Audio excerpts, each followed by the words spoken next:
The day we got married, I thought it was the beginning of a beautiful journey. 6 years together, 2 years of dating, and 4 years of marriage, and we had a beautiful 2-year-old son to show for it. Our little family felt perfect. My husband, Chris, was my rock, my best friend, my everything.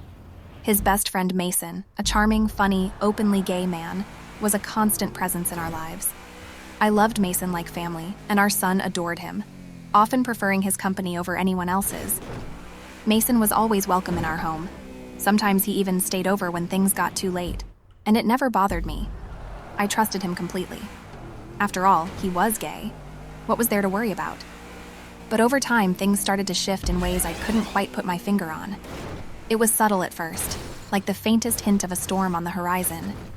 It started last month, during what should have been a regular, uneventful day. Chris had come home looking more excited than usual, practically bouncing with enthusiasm. He told me that he and Mason were planning a trip to Disneyland for Mason's birthday.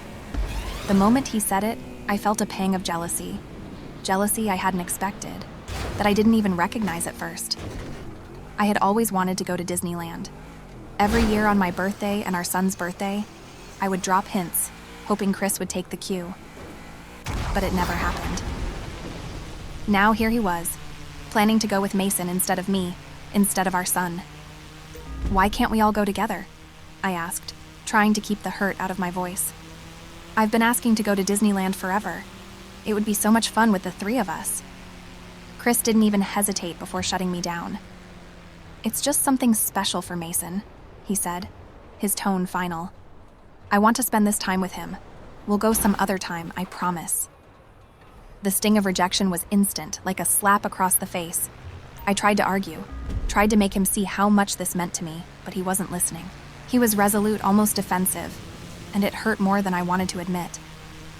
I cried that night, curled up on the bathroom floor where Chris wouldn't see me, muffling my sobs with a towel.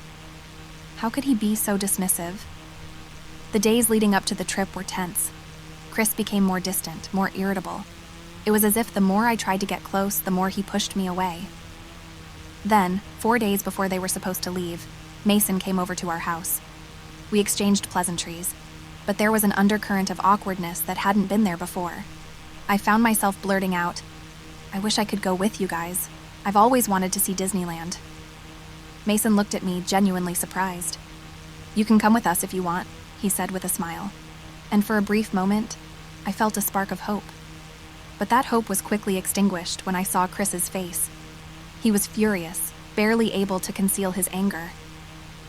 After Mason left, Chris turned to me, his eyes cold. "I told you. This is something just for me and Mason. You're not coming." The way he said it, like I was intruding on something sacred, sent chills down my spine. This wasn't the man I married, the man who had always put our family first. What was happening? I couldn't shake the feeling that something was terribly wrong, but I couldn't put my finger on it. The day they left for Disneyland, I felt like a piece of me was missing. I watched them drive away, a pit of unease settling in my stomach. I tried to distract myself, tried to focus on our son, but my mind kept drifting back to Chris and Mason. What were they doing? What were they talking about? Why did Chris seem so desperate to keep me away? When they finally returned from their trip, Chris was different. He was distant, almost cold. He spent more time with Mason than ever before, inviting him over at every opportunity. And every time Mason was around, Chris seemed happier, more alive. I wanted to confront him, to ask what was going on, but I was terrified of what I might hear. As the days went by, the distance between us grew, like a chasm widening with every passing second. Chris was becoming a stranger before my eyes, someone I barely recognized. He was withdrawn, emotionally absent, and it felt like he was slipping away from me, inch by inch. I found myself trying to hold on to the remnants of our life together, clinging to the hope that this was just a phase, that we could find our way back to each other. But deep down, I knew something was wrong. I began to notice the subtle glances Chris and Mason shared when they thought I wasn't looking, the way their hands would brush against each other, lingering just a moment too long. The way Chris seemed to light up whenever Mason was around, a brightness I hadn't seen in him in months. It felt like I was living in someone else's life, watching as everything I knew crumbled around me. One day, Mason came over to our house as usual. Chris had been feeling under the weather, so he stayed in bed most of the day. Mason, ever the caring friend, came by to check on him, to bring him soup and keep him company. I watched as they disappeared into the bedroom together, the door closing behind them. I told myself there was nothing to worry about, that I was being paranoid. After all, Mason was gay. He was my husband's best friend. But as the minutes ticked by and they still hadn't emerged, my heart began to race. I told myself I was being ridiculous, that I was overreacting, but I couldn't shake the feeling that something was horribly wrong. Finally, I couldn't take it anymore. I quietly walked to the bedroom door, my hand trembling as I reached for the handle. I pushed the door open, just a crack, and what I saw made my blood run cold. There, on our bed, was Chris, my husband, the father of my child, entangled with Mason in a way that left no room for doubt.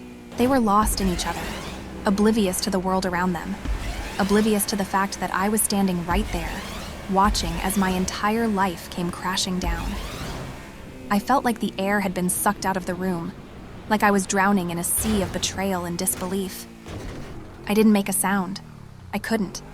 I just stood there, frozen in place, tears streaming down my face as I watched the man I loved, the man I had trusted with my life, shatter every promise he had ever made to me. And the worst part was, he didn't even notice. They were so caught up in each other that they didn't see me standing there, broken and devastated. I don't know how long I stood there, but eventually, I couldn't take it anymore. I turned and walked away, my legs feeling like they could give out at any moment. I made my way back to the living room where our son was playing with his toys, blissfully unaware of the storm raging inside me. I sat down on the couch, my mind numb, my heart shattered into a million pieces. A part of me wanted to run, to grab my son and leave, to get as far away from this nightmare as possible. But I couldn't move. I was paralyzed by the sheer weight of the betrayal, by the realization that everything I had known, everything I had believed in was a lie. Chris eventually came out of the bedroom, his face flushed, his hair disheveled. He looked at me, and for a moment, I thought I saw a flicker of guilt in his eyes, but it was gone as quickly as it had appeared, replaced by a cold, detached expression that made my blood run cold. "We need to talk," he said, his voice devoid of any emotion. I didn't say anything. I just stared at him, my mind reeling, my heart aching. He sat down across from me, his posture rigid, his eyes avoiding mine. "I want a divorce," he said, his tone flat, like he was discussing something as mundane as the weather. It took a moment for his words to sink in, and when they did, it felt like the ground had been ripped out from under me. "What?" I whispered, my voice barely audible. "I want a divorce," he repeated, his eyes finally meeting mine. "I can't do this anymore." I felt like I had been punched in the stomach, like the air had been knocked out of me. "Why?" I asked, my voice trembling with a mix of anger and devastation. "Why now?" He looked away, his jaw clenched. "Because I'm in love with Mason," he finally admitted, his voice barely above a whisper. The words hit me like a sledgehammer, leaving me gasping for breath. "How long?" I demanded, my voice rising in desperation. "How long has this been going on?" "Since before we got married," he confessed, his voice devoid of any remorse. "I've always loved him. I couldn't admit it to myself." The realization that our entire relationship had been built on a lie was too much to bear. I felt like I was suffocating, like I was drowning in a sea of betrayal and heartbreak. "What about me?" I choked out. "What about our son?" Chris finally looked at me, and the emptiness in his eyes was like a knife to the heart. "I'm sorry," he said, his voice hollow. "But I can't keep living a lie. I need to be with Mason." The days following Chris's confession were a blur. I was numb, barely able to function. I moved through life like a ghost, going through the motions but feeling nothing. The pain was too much, too overwhelming, and I didn't know how to cope. Chris moved out of our house almost immediately, leaving me to pick up the pieces of our shattered life. I found myself consumed with anger, with bitterness. How could he do this to me? How could he destroy our family for someone else, someone he had been in love with all along? I hated him for lying to me, for leading me to believe that we had a future together when all the while he had been planning to leave me. And I hated Mason for taking him away from me, for being the one Chris had chosen over me and our son. But most of all, I hated myself for not seeing the signs, for being so blind, so naive. I had trusted Chris completely, had believed in the life we were building together. And now that life was gone, ripped away in an instant, leaving me with nothing but the broken pieces of my heart. Chris tried to be civil, tried to talk to me about custody arrangements and dividing our assets, but every time I looked at him, all I could see was the betrayal, the lies. I couldn't bring myself to talk to him, to even be in the same room as him. The thought of him being with Mason, of them building a life together, was too much to bear. One day, as I was packing up some of Chris's things, I came across a photo album. It was from our wedding day, filled with pictures of us smiling, laughing, so in love. I flipped through the pages, each one a reminder of the life we had shared, of the dreams we had built together. And then I came across a picture that made my heart stop. It was a picture of Chris and Mason taken during the reception. They were standing close, too close, their smiles too intimate, their eyes filled with an emotion that was unmistakable. I had been so blind, so trusting that I had never seen it. But now, looking at that picture, it was clear as day. They had been in love all along, right under my nose, and I had been too naive to see it. The realization hit me like a ton of bricks, and I collapsed onto the floor, sobbing uncontrollably. How could I have been so stupid? How could I have missed the signs? All those years, all those moments, and I had never seen it. I had believed in Chris, had believed in us, and it had all been a lie. Just when I thought things couldn't get any worse, life threw me another curveball. A few weeks after Chris moved out, I started feeling unwell. I was constantly tired, nauseous, and nothing seemed to help. At first, I thought it was just the stress, the emotional toll of everything that had happened. But when the symptoms persisted, I decided to go to the doctor just to be sure. The last thing I expected was to be told that I was pregnant. The news hit me like a freight train, leaving me reeling. I was pregnant with Chris's child, the man who had left me for someone else, the man who had betrayed me in the worst possible way. How was I supposed to deal with this? How was I supposed to raise another child, knowing that the father had chosen someone else over us? I didn't know what to do. Part of me wanted to tell Chris, to confront him with the news and force him to face the consequences of his actions. But another part of me wanted to keep it to myself, to protect this child from the pain and betrayal that I had endured. I was torn, caught between the anger and hurt that consumed me and the need to protect my unborn child.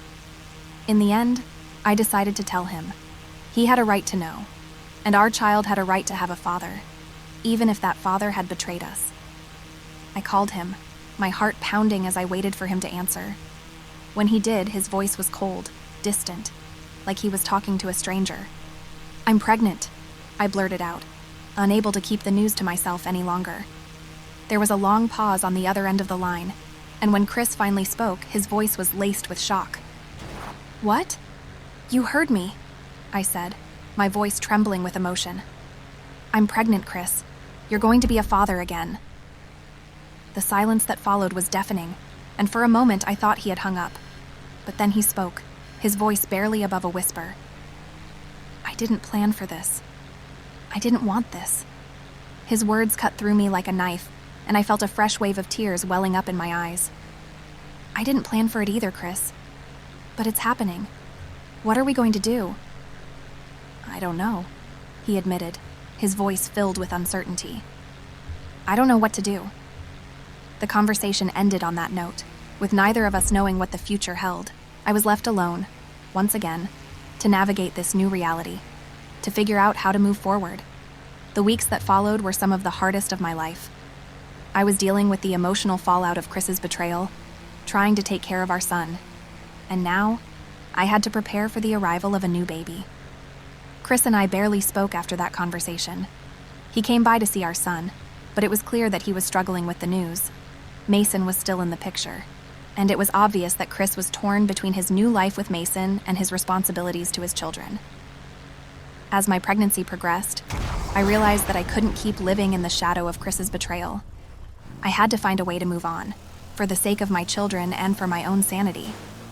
I started going to therapy, trying to process the pain and anger that consumed me.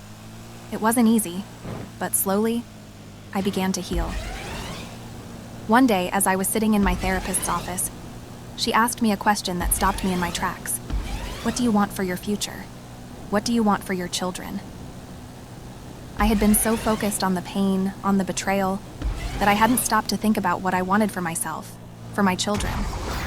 I realized that I had been living in the past, clinging to the life I had lost, instead of looking forward, instead of thinking about what kind of future I wanted to create for myself and my kids. That question was a turning point for me. I decided that I wasn't going to let Chris and Mason's betrayal define me. I wasn't going to let their actions dictate my future. I was going to take control of my life, to build a new future for myself and my children, one that wasn't tainted by the past. I started making plans, thinking about what I wanted to do with my life. I enrolled in online courses, started looking into job opportunities, and began to rebuild my life piece by piece. It was a slow process, but with each small step, I felt a little stronger, a little more in control. Chris and I eventually came to an agreement about custody. He was still involved in our son's life, and I knew he would be involved in our new baby's life as well. But our relationship was strictly co-parenting now. The love we once had was gone, replaced by a mutual understanding that we had to move on, that we had to do what was best for our children. As my due date approached, I felt a mixture of emotions: fear, excitement, sadness. But above all, I felt a sense of hope. I was about to bring a new life into the world, a life that I was determined to protect, to love, to raise in a home filled with happiness and security, even if that home didn't include Chris. The day I went into labor was both terrifying and exhilarating. Chris was there, as was Mason, though I could see the tension between them. But in that moment, it didn't matter. The only thing that mattered was bringing my baby into the world safely. When I finally held my baby girl in my arms, all the pain, all the heartache, seemed to fade away. She was perfect, innocent, a symbol of new beginnings. I looked into her eyes and knew that no matter what had happened, no matter how much I had been hurt, I was going to be okay. I was going to be strong for her, for both of my children. Chris was there, holding our daughter with a look of awe on his face. For a brief moment, it felt like we were back to being a family, but I knew that was just an illusion.